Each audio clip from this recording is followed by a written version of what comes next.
we'll enter into new chapter. Name of the chapter is ecosystem. I think you have studied about ecosystem from your school days, in your school days itself.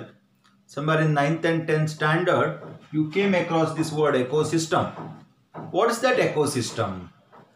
Ecosystem is the interaction between biotic and the abiotic components. It is the interaction between biotic and abiotic component.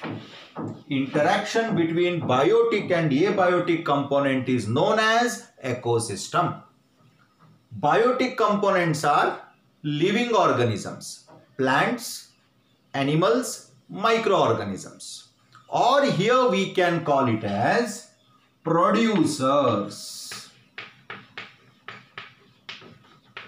Producers means one which produces its own food. Plants, green plants, producers. Even algae, producers. Phytoplankton, producers. Diatoms, producers. Then the organism which depend on plants directly or indirectly. Herbivores, carnivores, omnivores. These group of organisms, generally animals, they are called as consumers.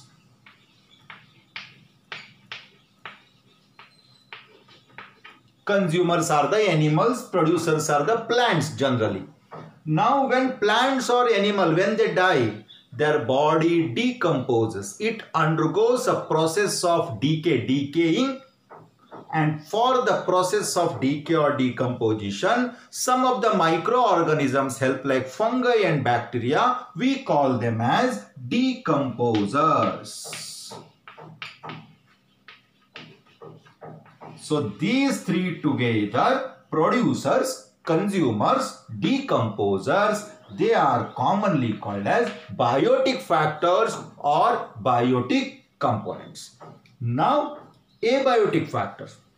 Abiotic factor, non-living, water, sunlight, soil, nutrient, pH, rainfall, etc. All these are abiotic factors. So these organisms, living organisms, cannot exist without them. There will be continuous interaction. Now for example, fish lives in water and fish. Now it's an ecosystem for them.